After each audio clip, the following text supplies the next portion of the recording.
Good morning and welcome to the program Agenda. I'm your host, Cito Beltran, and you are watching us via Signal TV channels 8 and 250, as well as on Facebook.com/OneNewsPH, and also on YouTube.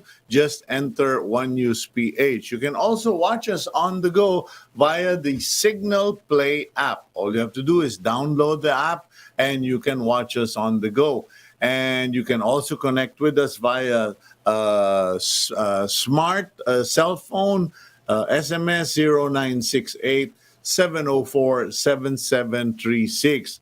We will be flashing that number regularly as the program goes on. Today is May 14, 2021, the supposed big day, big announcement, Friday, tungkol dyan po sa MECQ. And ngayon, as you all know, if you got to watch last night, which I didn't, kasi tayo po ay natutulog ng normal na oras, GCQ na raw po. No? I will read more about that later. But for today, we have three guests.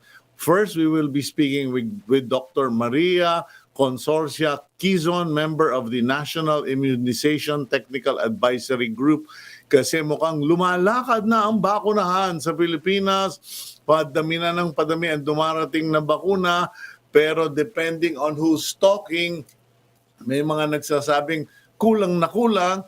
May mga nagsasabing marami pero madali ang kailangan gamitin. We will find out, is there enough? Is there too little? Etc. Then we will speak to Dr. Alex Santamaria, City Health Officer of Mandaluyong City, because of many things. Mandaluyong is going to spend 200 million pesos to buy more AstraZeneca vaccines, and looks like they're really going to need it because I picked up a news item the other day na dyan daw po sa Wakwak Golf and Country Club, yung bang samahan ng mga hampas lupang mayaman, humahampas ng lupa para maglaro ng golf.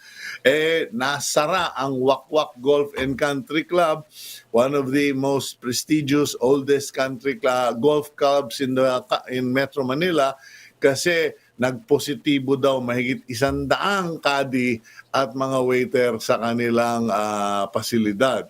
And last but not the least, we will reconnect with former DICT Secretary Eliseo Rio Jr. And let's find out, because mukhang lumutang na naman itong free Wi-Fi program na sabi nila matutupad, mukhang 15% lang daw po ang natutupad.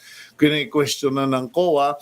And unfortunately, that should have been, would have been, could have been the best solution for the difficulty that is faced by many of our students, especially elementary, high school, who need the Wi-Fi so they can study at home or in their barangay without having to go to class, face-to-face classes. Anyway, let's find out what's happening all over the country through the front page of the Philippine Star. And there you go. There you have the front page. Joma, Season, 18 others in CPP-NPA designated as terrorist. Okay? And then Krising intensifies into a storm, signals up in the Visayas and Mindanao area.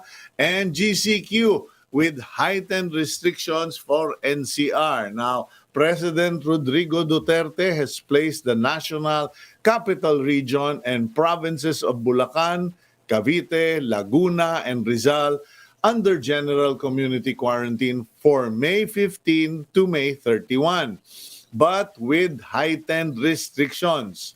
Other areas that are also under GCQ with restrictions include Batangas, Quezon, Baguio City, and Davao, among others. However, Santiago City in Quirino, Ifugao in Cordillera Administrative Region, and Zamboanga City will remain under modified ECQ for the rest of the month. Lilinawin ko lang po, just a clarification, according to what we also monitored from Malacanang, The heightened restriction involves restricted travel. Essential travel lang daw po ang papayagang palabas at papasok ng Metro Manila. So, makakagala sa Metro Manila, makakaikot yung mga pinapayagan, Apor, etc. Di ganun din pala. Wala rin nagbago. Tinaasan lang yung bilang ng pwedeng magbukas, mga barberya, salon, etc. Pero same. So, no need to elaborate. Okay. Pala says the construction of a mega vaccination facility at the Nayong Filipino complex in Parañaque is a go, and that President Duterte is ready to step in and use the police power of the state.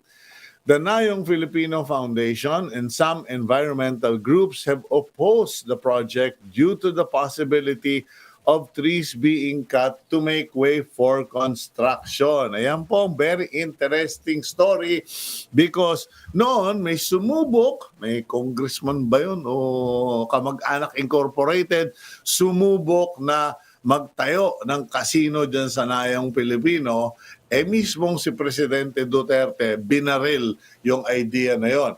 But now they want to put up a mega vaccination facility dyan. Ang tanong, bakit? Wala bang ibang paglalagyan? Wala bang ibang lugar? Ang daming mga bakanting lote. We'll find out more about that story as this issue progresses. Still on vaccination, the Philippines is expecting an additional 2.2 million Pfizer vaccines from the COVAX facility before the month ends. We'll discuss the country's vaccination efforts from the vaccine supply to the vaccine sites in a few moments with National Immunization Technical Advisory Group member Dr. Maria Consorcia Quizon. In other news, Foreign Affairs Secretary Ted Diboy Locsin ordered the filing of another diplomatic protest against China after the recent sighting of at least 287 Chinese maritime militia vessels and warships in the Philippine waters. Ayan po, no? So, akala natin umalis, nagtawag pala ng resmac. Kumbaga parang yung demonyo, di ba? When a evil spirit leaves someone, gagala yon at pagbalik may dalang resback, mas marami pa sila.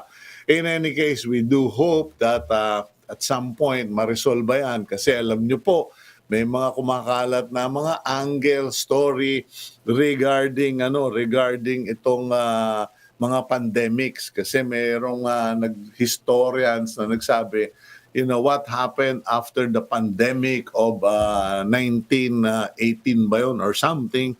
And doon daw sumunod yung mga World War. Okay, so wag naman sana mangyari dyan. At kundi baka tayo ay mabura dito. Okay, to better things, let's now interview a member of the National Immunization Technical Advisory Group. She is a physician, Dr. Maria Consorcia Lim Quizon. Doc, nahilang ako tawagin ng doktor. Doktor tapos Kongki. Anyway, Doc Quizon na lang para medyo formal tayo.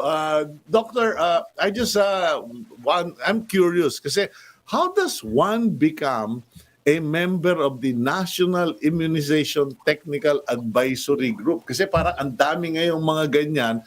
And people are wondering, Kuya, paano ba nakakapasok sa ganyan? What qualifies them to be on that advisory group? Well, good morning, first of all. Forgive me. Sorry. Forgive my bad manners.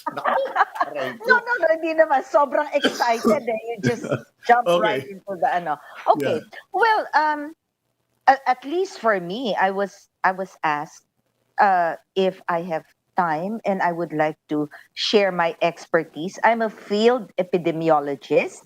So as far as I know, itong mga kasama ko sa technical advisory group, number one, experts in their own field. Number two, no conflict of interest whatsoever kung ano yung pinag-uusapan natin, whether it's bakunahan or kung kanino ibibigay, walang conflict of interest dyan. Pangatlo, hindi po kami sinusweldohan ng gobyerno, so independent kami. So sa ganung paraan po, naimbitahan kami, and I'm sure DOH probably have a whole list of so many people that they vetted in order to come up with this smaller group of advisories. Well, I think the most important point among the three qualifications is the fact that you are a field epidemiologist. I mean, yung kumbaga layman's term, para kayong doktor na detective out in the field. Kayo yung, may pumutok daw na sakit dyan sa barangay, may mga kaso daw ng ganito dyan sa area na yan. Kayo yung pumupunta, sinisiyasat ninyo yung mga sample, mga pasyente, etc. Is that correct? Perfect. And most importantly, we're the ones who should be able to prove beyond reasonable doubt kung sino may kagagawan, who done it. Okay. In order to be able to really control and yun na nga, mahuli mo kung sino may kagagawan. Because if you don't do that, you kung ano gagawin mo control measures, hindi mo naman pala nahuli yung talagang culprit. So thank you. That's what field epidemiologists do. Okay, now having put that in front, in terms of our national immunization program, what are you discovering or what have you learned so far? Because my first question was supposed to be, are we having a problem in terms of volumes of the volume of vaccines available, or are we having a problem with the number of qualified people or our capacity to vaccinate people? All of the above. Okay, so let's start with the volume, no? In February or March, the vaccines were trickling, papatak-patak. So even as we have identified kung sino yung mga dapat mabigyan, hindi mo mabigyan ng agad-agad because kulang. Okay? And one of the utmost strategy that you need in order to have herd immunity is the most expedient, pinakamabilis, pinakamarami na babakunahan. Hindi pwedeng papetik-petik pa isa-isa. Kailangan sana mabilisan ng sabay-sabay. So, fast forward tayo. Ngayon, itong May and June, mas marami ang mga dumating, no? Ang challenge naman is gaano kapreparado ang ating mga LGU para mabilisan nga na mabukunahan. So that's one aspect. And the other aspect is how to address vaccine hesitancy. Dahil hindi po maikaila na meron pa rin tayo na mga kababayan na hesitant or maraming agam-agam, hindi makapayag kagad. So tatlong factors yan. So the vaccines are coming in, at ang mga LGU natin nakikita, mukhang nagre-reklamo nga iba na bagal nyo. Ibig sabihin, preparado sila. And pangatlo, yun na nga, yung mga tao sana willing na sila na magpabakuna. Okay, now here's the thing. Why do we need to build mega vaccination sites? Kasi here's where I'm coming from. I'm not being a critic or anything, but in the United States, I know that if I went to a pharmacist, they can actually, the pharmacist, the licensed pharmacist is qualified to inject me with the vaccine. So sabi ko, dito, meron naman tayong mga qualified nurse sa barangay. Meron tayong mga first responder na mga EMT sa mga barangay. And then there are so many other areas. Bakit biglang kailangan magtayo ng mega vaccination site dyan sa Nayong Pilipino ba yun? And that thing is going to take months, if not half a year to put up. Right. Okay. Well, let me just qualify that this is solely my opinion and not of Oh, yes, NITAG, yes. no, Yeah. regarding itong pagpapagawa na Baka yan. lang kasi napag-usapan ninyo, Oo, and oo. it would help for people to Oo, understand or to hear oo, what the oo. discussion was. Oo. Ang napag-usapan po kasi, mas malapit sa mga tao at mas madali nilang ma-access, mas mainam, 'no? At Mm, saka nga, mhm, considering na may mga available ka ng magbabakuna. Kung kaya't, mhm. sa mga LGU, kanya-kanyang diskarte 'yan. Yung iba naghanda ng hindi lang sa loob ng hospital, yung iba naghanda ng, let's say, kung meron silang gymnasium na malaki and so on and so forth. Yung iba naman, rolling, yung kanilang mga ambulansya ginawa nilang, yun yung lalakad para mabakunahan yung mga tao. So ang bottom line Sito is, ang personal kong opinion is, taga-probinsya ako, ang tingin ko sanayong Pilipino malayo, yung Hmm, gano'n. At saka baka ang maserbisyohan lang niya, yun lang malapit doon.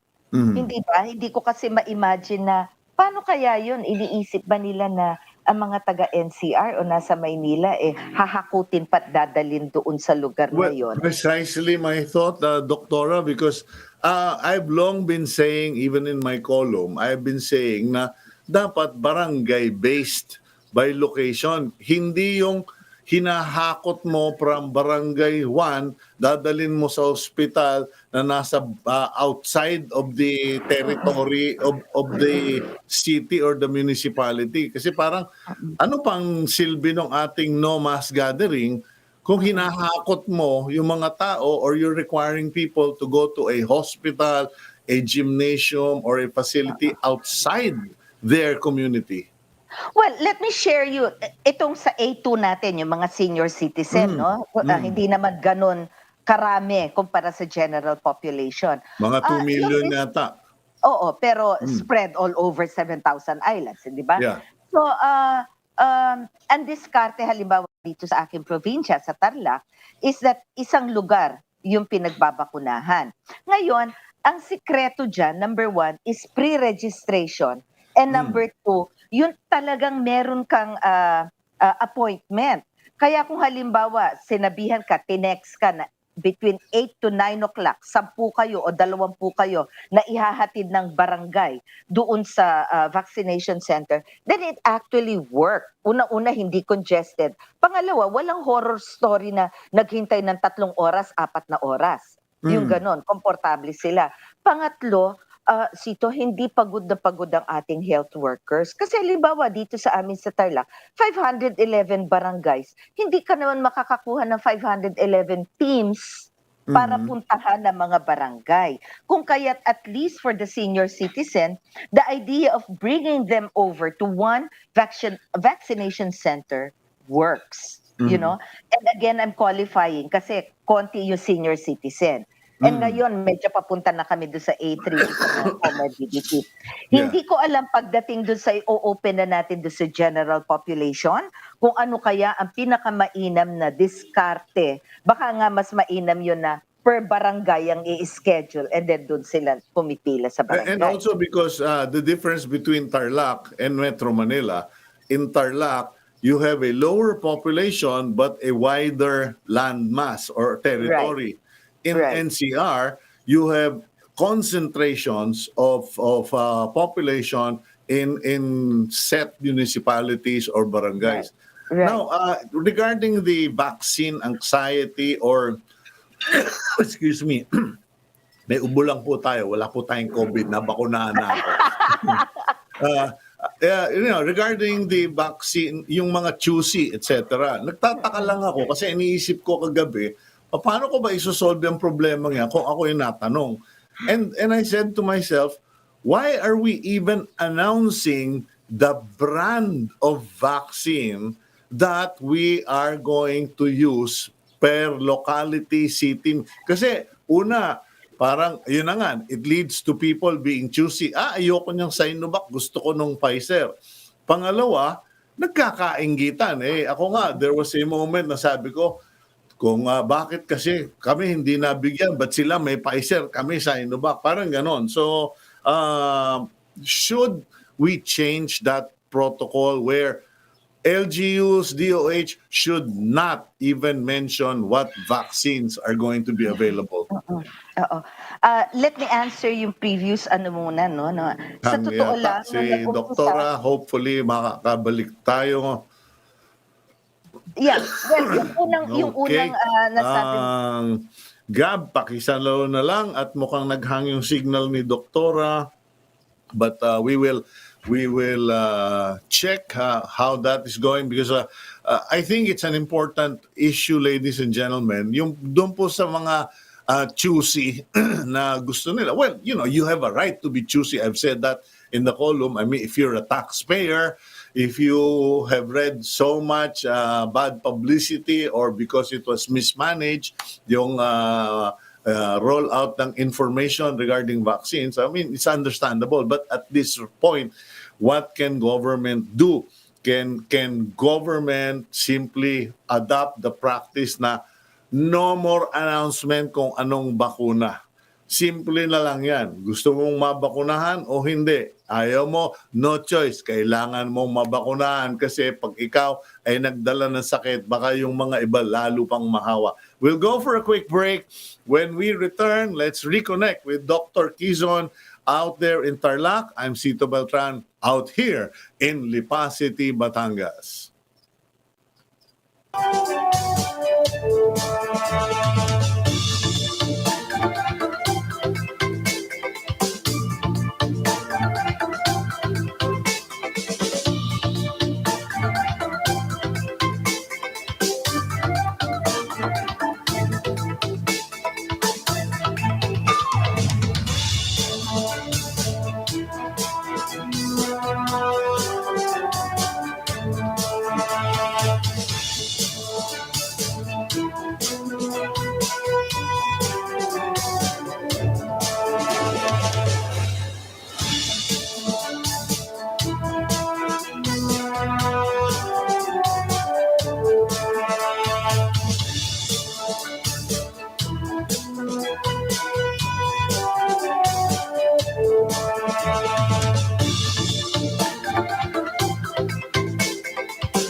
You're back here on Agenda via Signal TV, Channels 8 and 250, as well as on Facebook.com/OneNewsPH and on YouTube, OneNewsPH. Let's go back to Dr. Maria Consorcia Quizon. Dr. Quizon, thank you for staying with us. So going back to that topic, yung mga choosy, mga anxious, may vaccine anxiety, what can we do about it? What we recommended nung una pa is that kung ano yung available, yun ang dapat gamitin, no? The best vaccine is the one in your arm. Now, tapos sinasabi, may rekomendasyon pa na halimbawa nakapila ka tapos naging choosy ka, you didn't want what was available. You go back to the end of the line kasi tinanggihan mo ganon. But be that as it may, yun na nga, nagkaroon ng pagkakataon mag-choose na sana hindi. Pangalawa, sana din nga hindi na-announce, pero for purposes kasi of pinagbibintangan natin ng gobyerno na walang ginagawa, ang bagal, blah blah blah. So napunta na doon sa usapan na na-announce ng ating IATF kung ano yung mga parating na bakuna. Kung kaya sana wala na lang. Sana sige, kung ano yun nandyan siyang gamitin. Pero ayun, na-overtake tayo ng events. Look, I agree with what you said, Dr. Conky, no? That okay lang sabihin ni Sec. Carlito Galvez, may dumating na 2 milyon, may dumating na 1.5, Astra, Pfizer, etc. Pero kung saan ipapadala yung bakuna, and also in the municipalities and the cities. Kasi pinangangalanda ka nung iba Pinagyayabang pa nila yung kanilang facility at yung ginastos nila. Parang sabi ko, ayan, kanya nagkakapilian at nagkakahintayan. Kaya po tayo salamat sa inyong mga sa media, no, na tinutulungan kami magparating ng mensahe na really kung ano po yung available patusok na po tayo. Halimbawa, ngayon sinasabing may 2.5 na dumating. Mamimili ka pa, sa totoo lang ang target natin 70 million Filipinos. Kung Mm. iisnabin mo 'tong 2.5, ewan ko kung kailan ka pa dadatnan, hindi ba? Mhm. Paano kung maunahan ka ng COVID? Kaya Mhm. sana kung ano po yung available, yun na yung gamitin natin at sana 'wag na tayong mamili, para sa atin din 'yan. Okay, what about itong AstraZeneca that arrived recently and there's been some brouhaha over it regarding expiry dates. Ang vaccine ba, kasi alam mo, minsan sa mga gamot, vitamins, di ba? Medyo foul, medyo hindi Oo, dapat. Pero yung iba, oo, hindi. 1 week pa lang naman, 1 month pa lang naman, expiry. oo, Pwede pa oo, ito, ganun. Kasi oo, ano lang yan, oo, kumbaga boundary lang yan. Ito bang mm. sa vaccine, yung expiry date ba yan finish line talaga yan? Throw on date or pag na-delay ng 1-2 linggo, pwede pang gamitin? Sa mga tableta-tabletas, tama ka, no? Pero when we're talking about biologicals, let's not risk it. Yung gano'n. Hmm. So kung ano yung sinabing expiry, sumunod tayo doon, no? Mm. And then, just to let you know yung sa AstraZeneca, nung una din kasi nag-react kami, ano ba yan, ba't bang binigay sa atin expirable? Hindi Mm. po sa gano'n, kasi talagang maigsi yung shelf life. Kumbaga makikita mo yung from the manufacture date hanggang sa expiry date, 6 na buwan. Yung manufacture date, yung from farm gate yon.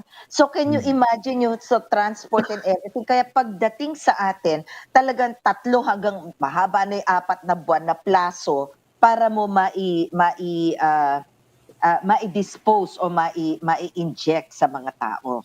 Pero We have magagawa naman. We have vaccines expiring at the end of the month, other batch expiring at the end of June, and another batch expiring at the end of July. Does the Philippines or the DOH or whoever, tayo na, one nation na lang, do we have the capacity, the ability to vaccinate? Sabi nila, ilang thousand a day ba yun? 40,000 a day or something. Parang sabi ko, kakayanin ba yun? Baka mamaga ang mga kamay ng mga nurse kakaturok at baka maubusan ng pipila. Ang target nga 500,000 a day. Aray ko, okay. Pero buong Pilipinas 'yon. Hmm. Yes, unang-una yung sabi mo expirable na by the end of May. Kasi itong mga dumating, ang sabi natin ang priority yung second dose. So eto na, meron ng 500,000 na agad na ibabawas mo doon, mahigit doon Hmm. sa mga eligible for second dose, no? So iaatado na 'yan ng DOH. So naiwan, meron kang palagay mo na kung 2.5, meron kang 2 milyon na for June and July. Sorry, yes, June and July. Mauubos 'to, Sito, kasi let the numbers speak for itself. As I said, Hmm. uh, 70 million tapos 2.5 itong dumating. Talaga mag-i-imagine ka na mabilis ito na mauubos. So, Hmm. I have no doubt, na mapapanisan tayo o mae-expirean tayo ng gamot. Hindi mangyayari 'yan, maibibigay 'yan, we have the capacity. Okay, well, last question ko, anong reaction nyo dun sa magpapaloto daw si Mayor Abigail Binay sa Makati para walang pilian? Ito, bunot ka ng number. Kung ano yung mabunot mo, yun yung bakunang makukuha mo. Whether made in China, Russia, Oo. or Europe.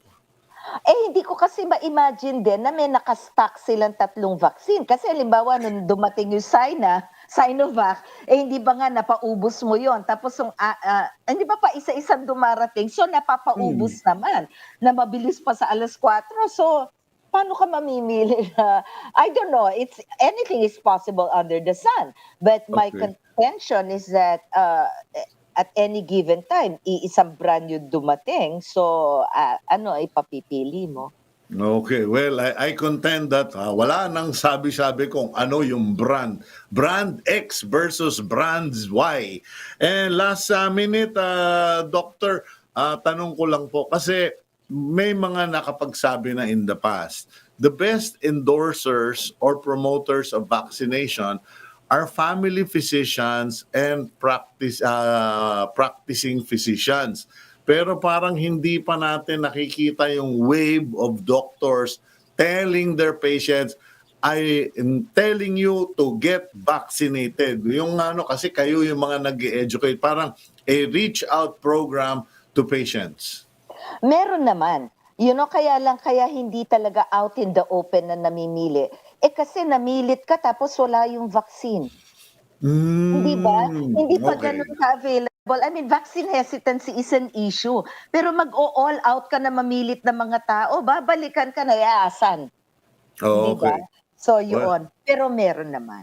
okay, well, it was such a pleasant experience talking to you, interviewing you, and everything you've said makes sense. And sana we can continue this dialogue in future opportunities. Thank you very much, Dr. Quizon, and may God bless you, protect you, and please keep safe and healthy. Likewise, Cito. Okay, that's Dr. Maria Conqui, Consorcia Quizon, member of the National Immunization Technical Advisory Group. Puntahan po naman natin ang susunod nating bisita, the City Health Officer of Mandaluyong City, Dr. Alex Santamaria. Dr. Alex, good morning to you. Good morning, Sir Cito. Good morning po. Okay, dalawa lang yan eh. Nagtitina ka ng buhok o talagang matibay ang dibdib mo sa lahat ng pagsubok na dinaanan mo as Health Officer of Mandaluyong. Kasi, Tama po kayo, sir. kasi alam mo, Dr. Alex, talaga monitor ko lahat ng mga pinagdaanan ninyo in the last year. Aray ko, dami ninyong problema dyan sa COVID, sa sunog. And now, nabalitaan ko, dyan sa Wakwak Golf and Country Club, yung samahan ng mga mayayamang hampas lupa. And nagkaroon daw sila ng 100 plus, 105 cases ba yun ng COVID-19 sa kanilang mga caddy at waiters. How true is that, Dr. Alex? Well, actually, Sir Cito, wala po kami natatanggap na report to sa surveillance office po namin, no? Pero we will look into that po. In close coordination man ho kami with the officers po ng Wakwak, very cooperative naman po sila. Pero this time around po, we will have to investigate po. So actually, with your news po, paputahin ho namin yung aming chief contact tracer to to the tracker po. Kasi ang lumabas, ito po, hindi ko muna sasabihin na on air yung kumpanya na, yung media outfit na nag-broadcast nito, but it came out on national media.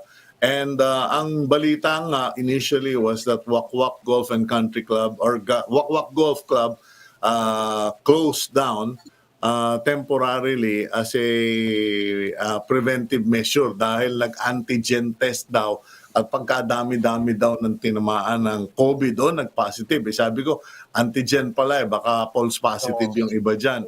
But what is the situation in Mandaluyong? Because last year, yung naging issue yata natin, mga driver o tricycle driver ba yun? Kamusta na ba ngayon? Actually, sir, meron ho kaming continuous testing po, pero still we prefer po yung PCR testing. Kasi that is the gold standard po, So meron ho kami schedule na sa sinusunod. So yung mga market vendors, pati ho yung mga tricycle drivers and jeepney drivers, pati na rin po sir yung mga sa parlor, yung mga barbers, nagugupito. Minsan po sir, kahit kung nagtitinda na akong taho, sinasama ho namin sa screening po yun. So regular naman po yun. Yeah, Dr. Santa Maria, what is the situation compared to other cities? Kasi maraming mga ibang lugar talagang nagsipaan, nagliparan yung kanilang number of COVID cases. Sa Mandaluyong ba, na-contain ninyo o meron bang slight uptick lang o ano ba nangyari? Actually po sir, nangyari po yung mga 2 months ago nung nag-surge po yung mga cases sa NCR. So kasi ang location po ng Mandaluyong medyo nasa gitna po siya ng NCR eh. So talagang tumaas din po yung cases po namin.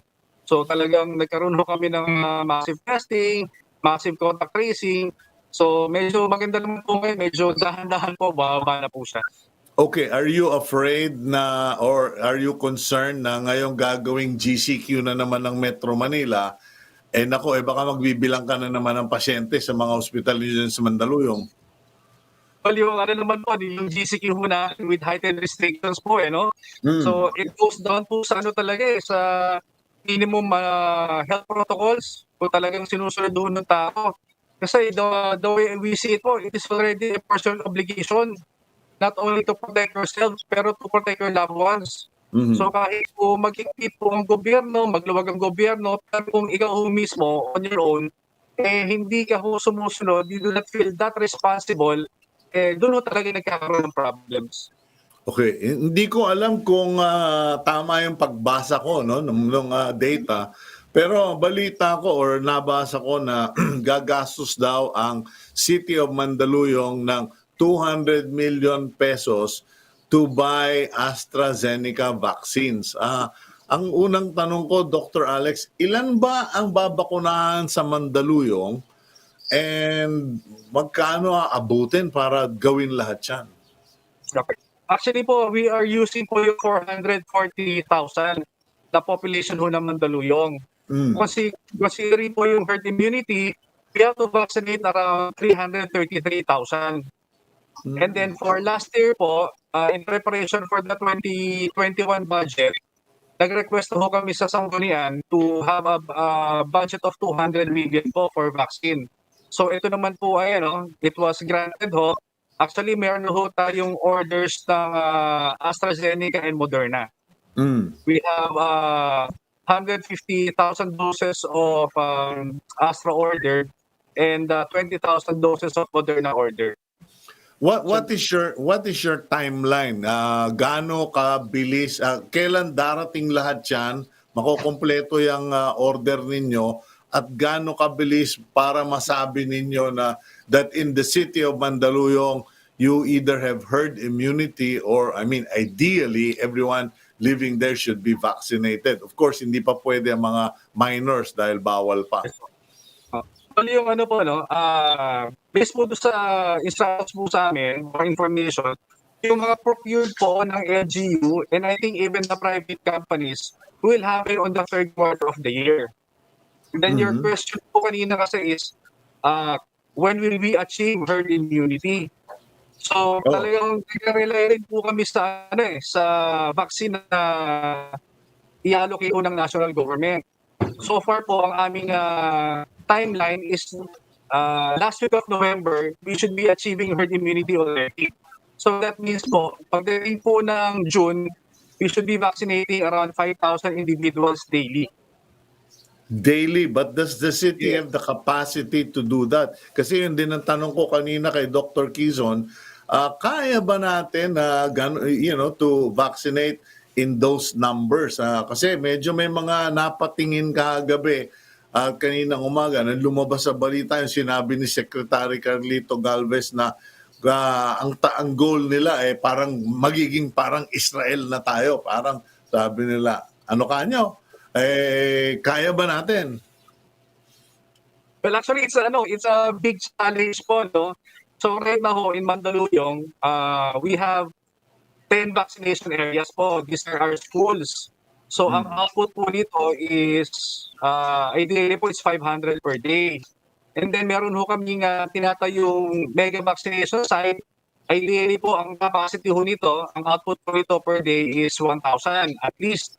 And then we have a partnership na ho with private companies. Actually, one is a mega mall. Yung kanilang mega trade hall, they are already offering it to be a mega vaccination site.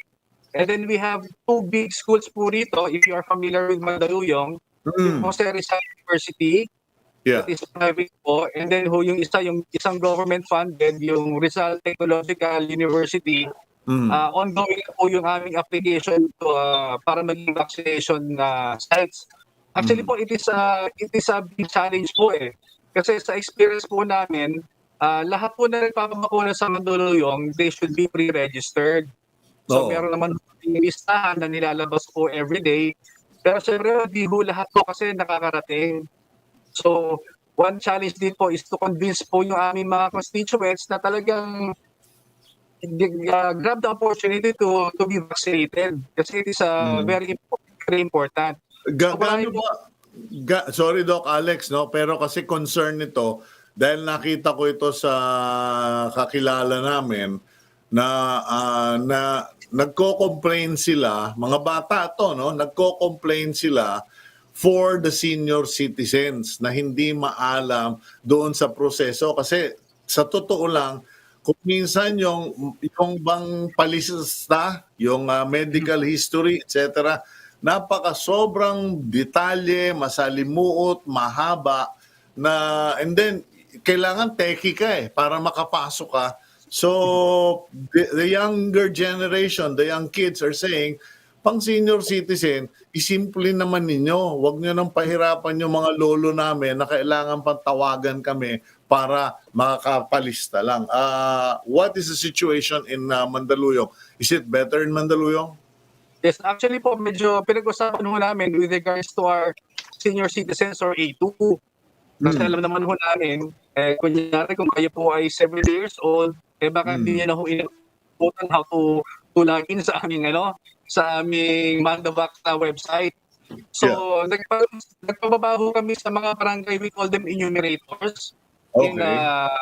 With the help of our barangay operations center and the officers of our senior citizens to identify kung sino po yung mga kinakailangan puntahan. So ito po, Sir Cito, it's old school.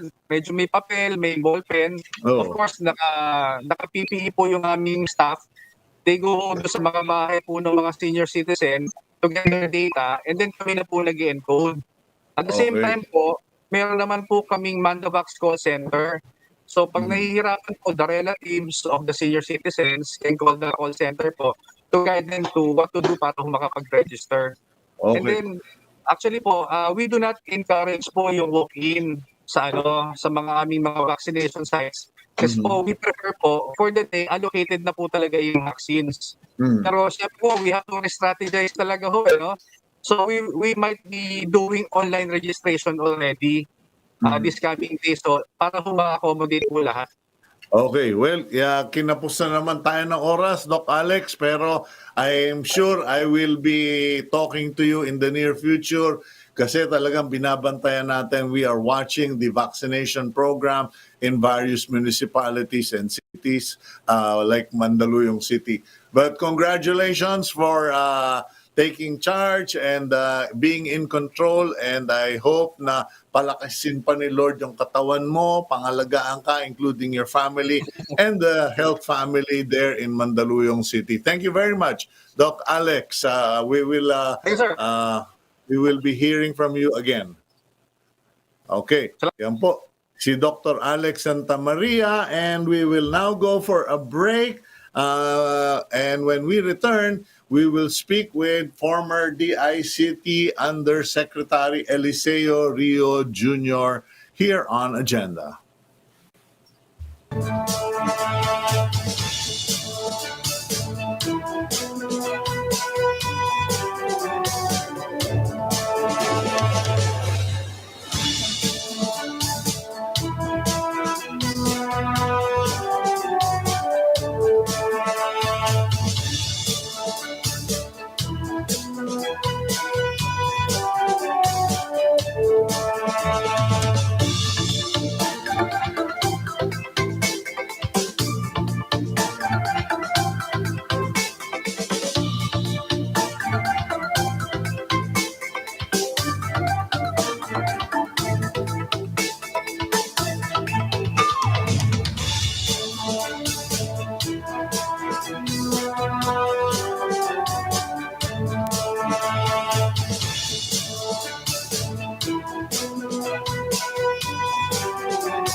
You're back here on Agenda. I'm your host, Cito Beltran. And at this point of the program, pag-usapan po natin, let's tackle this emerging issue on the free Wi-Fi program of the government based on, I think there's a Republic Act. Let me just go through my código here.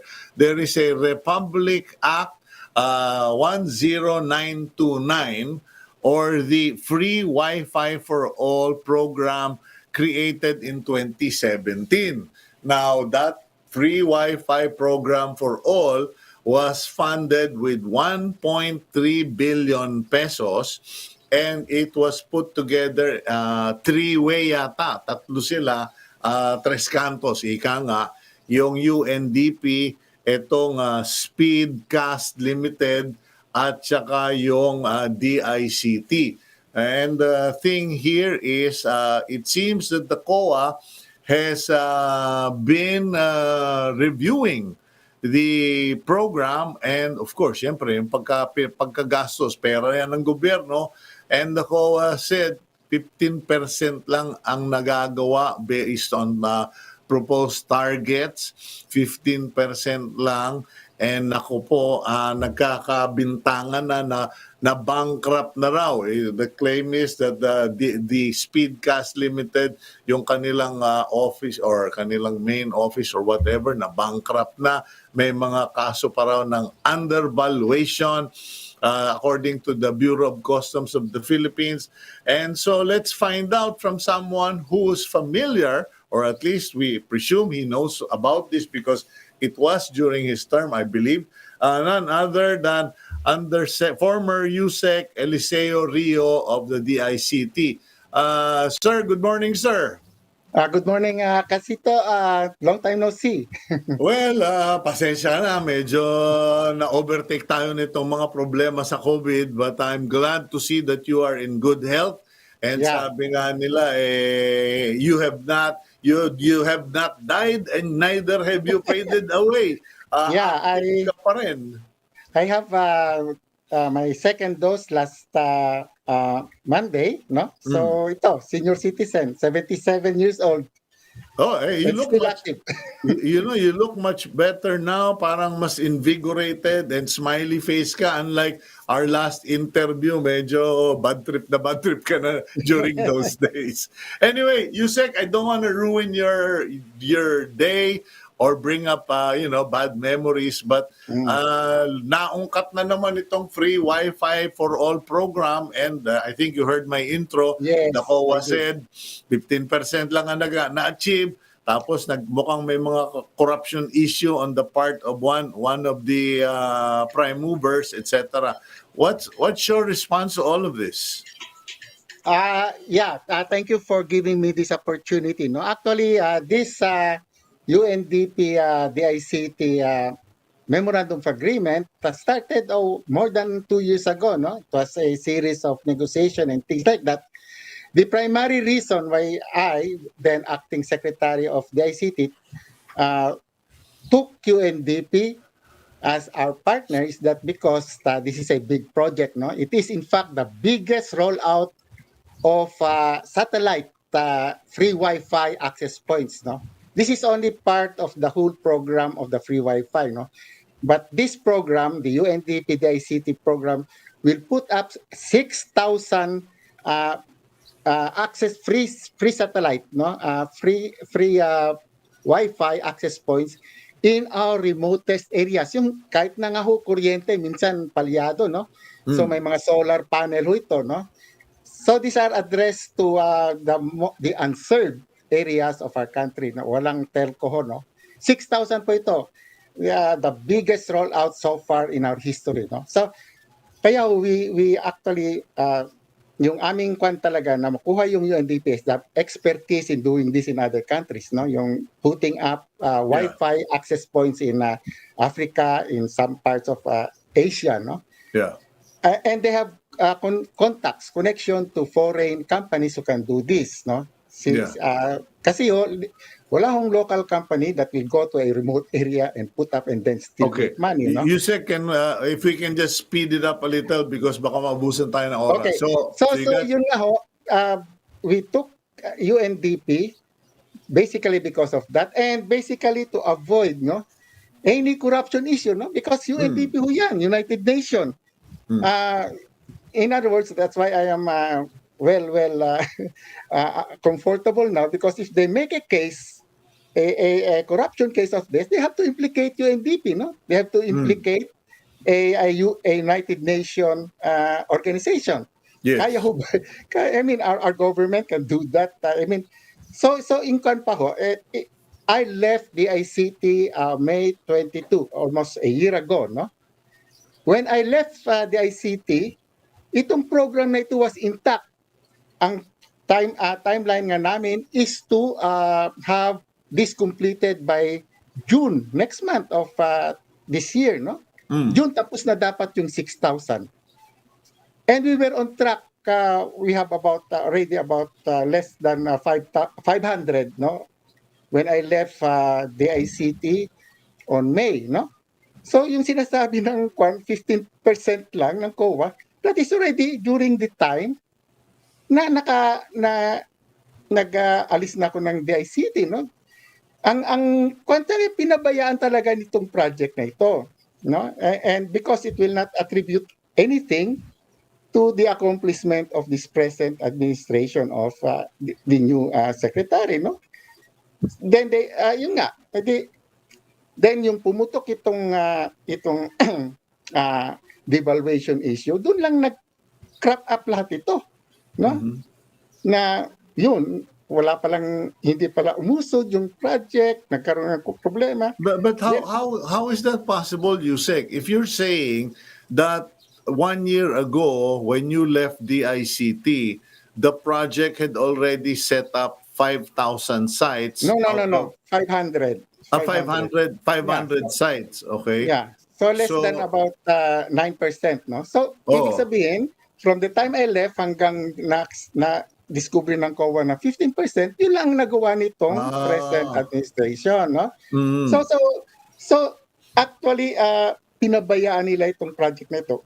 I can tell you, Cito, that had I not been, booted out of the ICT, I could have finished this 6,000 by our timeline of June of this. Okay. Do you have? I'm sure you still have contacts. You still have people on the ground. Anong naging problema? Okay, the general statement is it was left unattended to o pinabayaan. Okay, pero malaking issue yung may 1.3 billion funding. Partner with the United Nations Development Program.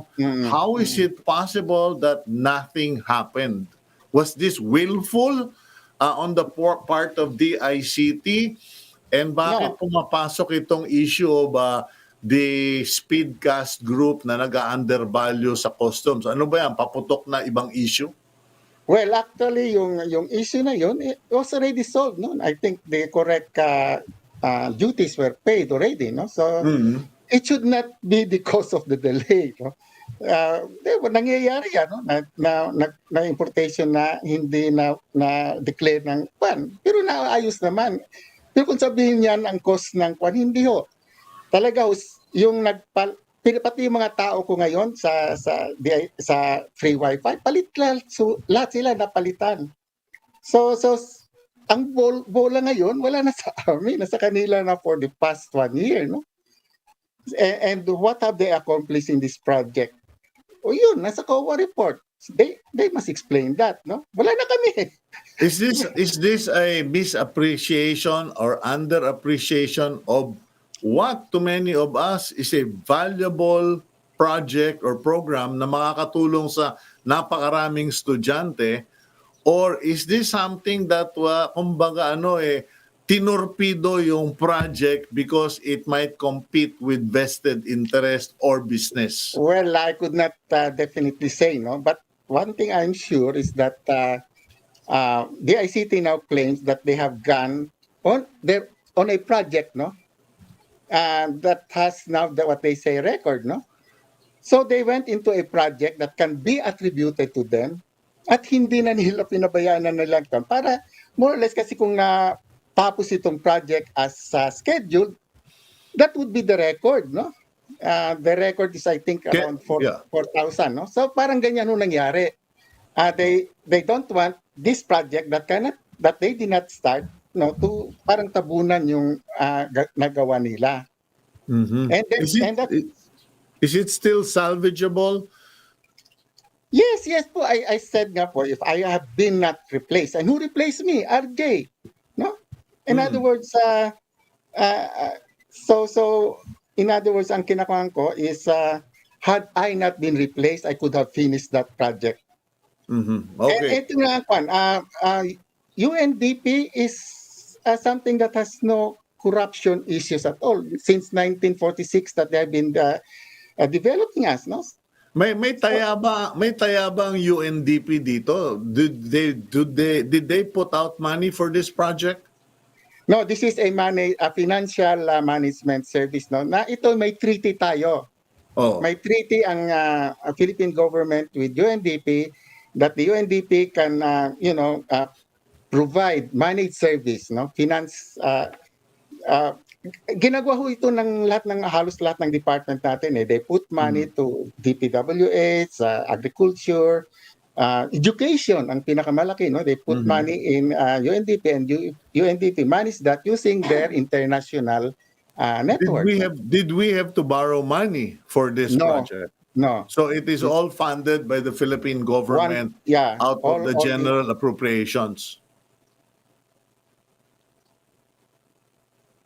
Okay, we seem to have a problem there. Medyo coincidental yun, kung kailan naglalabas ng information tungkol sa ating mga connectivity, sa ating mga pre-Wi-Fi program.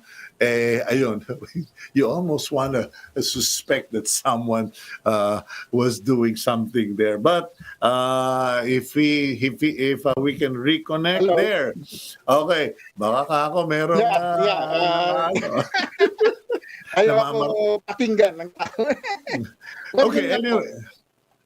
Go ahead.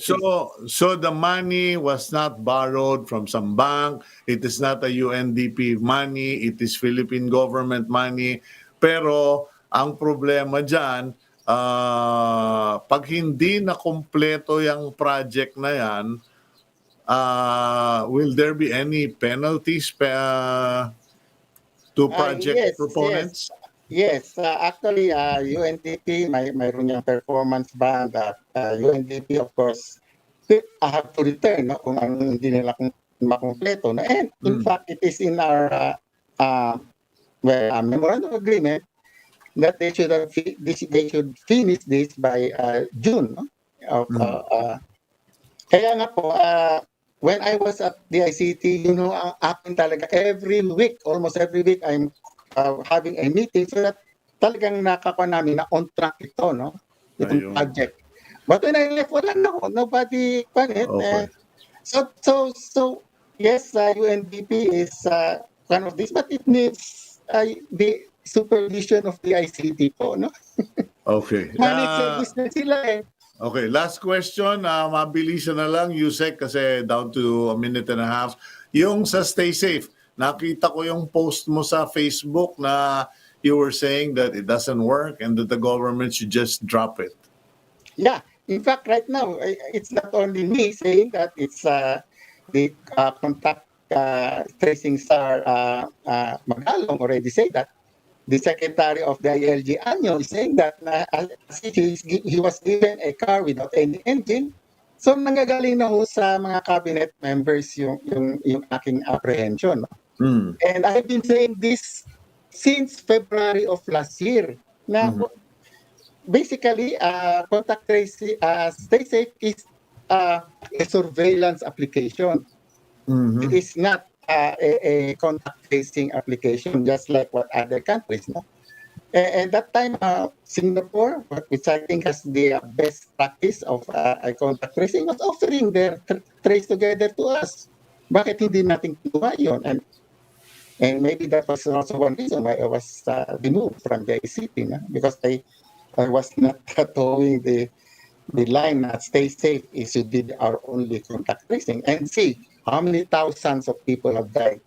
In other words, in other countries, especially New Zealand, wala pang bakuna. Until now, wala silang program sa bakuna, they have put down their pandemic curve because of contact tracing, effective contact tracing. No? Okay. Well, Australia, yeah. yeah. Well, that's good to know, Yusek, and I'm sure na you are catching a lot of people's attention, and we hope that these two very important programs, projects, and technology are actually adopted by the powers that be. Thank you very much, Yusek Liceo Rio, for your time today. God bless you, sir. God bless you too, and thank you very much for giving me this opportunity. Much Okay. appreciated. Stay Okay. safe. You too. Okay, that's Undersecretary Eliseo Rio. Meron pa siyang pan. Okay, we have to go now. Thank you very much for joining us this week on Agenda, and we look forward, God willing, to being with you again next week. And please stay safe, take care of yourselves, and be prayerful and grateful in everything. I'm Cito Beltran, and that's today's agenda.